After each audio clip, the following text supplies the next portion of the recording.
Hey everybody, it's your friend Jason Pound here answering the top questions asked by home sellers in today's real estate market. The question we're tackling today is, should I offer incentives to entice buyers to come look at my property and make an offer on it? The short answer is, it depends on the situation, but probably not. As usual, let me over-explain. There are three factors that you should consider before creating a strategy around the incentives that you're going to offer to buyers to entice them to look at your house or to entice them into making an offer on your property. But before I go into these factors, I want to completely destroy the myth of the housing allowance. There are many sellers who have deferred maintenance on their property. The flooring is messed up, the paint is messed up, the HVAC is messed up, the foundation's messed up, the electrical's messed up. There's some big ticket item that is not up to par and they don't want to do it. So what they do is they go, hey, let's offer a $2,000 flooring allowance and they can pick the color of carpet they want. Or hey, let's offer $4,000 for paint and they can choose the type of paint they want. The problem with that is your average home buyer does not have the vision to see through the sweat equity at what the property can be. And the second problem is that you have not priced what it costs to do these things in a long time. If you're throwing a $2,000 flooring allowance, you have barely covered enough to purchase the materials, much less supply the labor to get the job done correctly. If you're throwing $4,000 towards paint, you barely have enough to buy the paint and you have nothing left over for labor to get the job done right. So if you think offering an allowance is a way to find a sucker who's willing to take your money and do some sweat equity project, it does not work that way. Psychologically, when people walk into a house and they see one project that is awaiting them, in their mind, they're going, how many other projects am I going to discover in the next year that I live in this house? And that housing allowance actually incentivizes them to go look at and make an offer on another house. It is actually hurting you to offer a carpet allowance, to offer a painting allowance. Go ahead and do the work yourself, and you will not have to offer as much. You will be able to sell for more, and you will be able to sell more quickly. The second appliance. Appliances are not an incentive to buy your house. Every single buyer thinks the same way. I wonder if that washer and dryer are going to stay. If that washer and dryer are going to stay, I'll get a used appliance for free and I won't have to pay for one. Hey, ask the realtor if the washer and dryer stay. Every single seller thinks the same way. Every time. Hey, they're interested in the house. Do the washer and dryer stay? Well, if they offer enough money, I'll let anything stay. The problem is the buyers think they're getting a used appliance for free and the sellers think they're going to be adding something to the sales price, and all you do is create an argument rather than an incentive. And they go on down the road with their feelings hurt and buy a different house. So appliances are not considered incentives. Both of these need to knock them out of your vocabulary. Number three, a home warranty. That's a special situation. It tends to work good in the lower price points that first-time home buyers buy and then investors buy. But once you get above the average price point, you're dealing with people who have funds, who can handle the maintenance on their house themselves.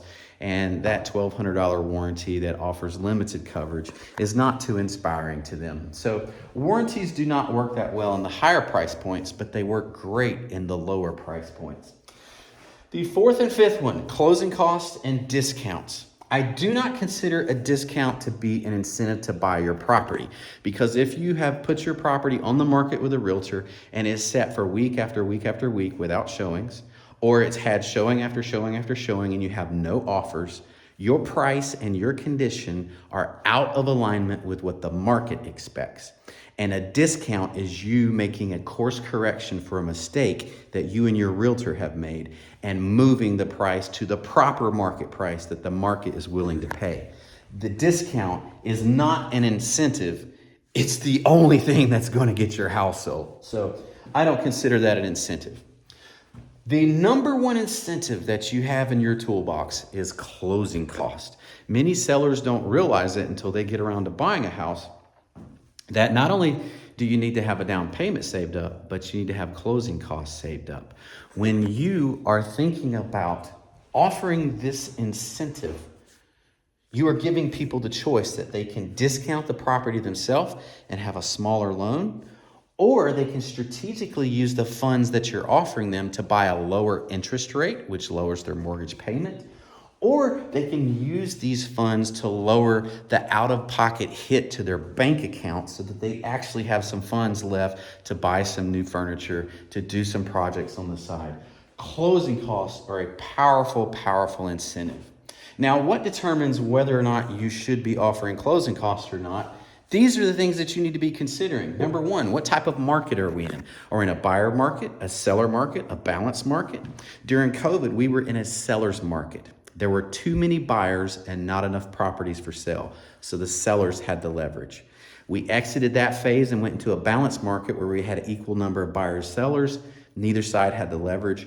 We are now currently in Oklahoma in a buyer's market. There are too many people that have their home for sale, and there aren't enough buyers in the market, so buyers have more options than they have had in years. So buyers have all of the leverage. The second thing you need to consider is what type of buyer is going to be attracted to your property. Are you going to be attracting investors? Are you going to be attracting first-time home buyers? Or are you going to be attracting a discerning buyer with high expectations? And that's typically related to price point. If you're above the average price point, you're dealing with discerning buyers who have higher expectations, and they do not want to purchase projects. They want to purchase turnkey perfection, which is what they want. If you're selling a property below the average price, you are typically dealing with an investor who either wants a huge discount or they want a turnkey property that they can immediately rent out and start making money. If you're around the average price, you are going to be attracting first-time home buyers who are comforted by warranties, who are comforted by closing costs, who are comforted by maybe you throwing in the fridge. So what I described earlier is not a blanket rule. It depends on what type of market we're in and what type of buyer you're dealing with. The final thing is your budget. Many times the reason that a property is being sold has a drastic impact on the budget. The problem is not all sellers are created the same. Some sellers have maintained their property in impeccable working order. They have no deferred maintenance. It's almost new build quality. And then other sellers, they have rode that house hard and put it up wet, and it is just stacked full of deferred maintenance. And they don't understand why the house down the street sold for $450,000, but they're only going to get $350,000. It's all about condition, ladies and gentlemen, condition.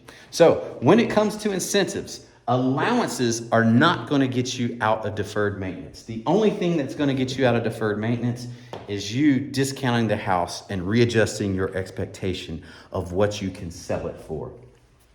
Closing costs work at all price points because people love to buy down their interest rate and they love to not have to spend money out of their own checking account. Appliances tend to work for investors and first-time home buyers. Warranties tend to work for investors and first-time home buyers. In short, it depends on your situation, what type of incentives you should be offering, if any. And more often than not, you are thinking that you're going to offer an allowance and get out of doing some deferred maintenance. And you're wrong. That's not how the market works. My name is Jason Pound with Jerica Pound Realty Group, Keller Williams Mullenix in Norman. We service the entire Oklahoma City metro area with hyperlocal expertise in South Oklahoma City, Moore, and Norman. If we can ever be of service to you or your family, don't hesitate to reach out to us. In the meantime, peace out. Have a great life.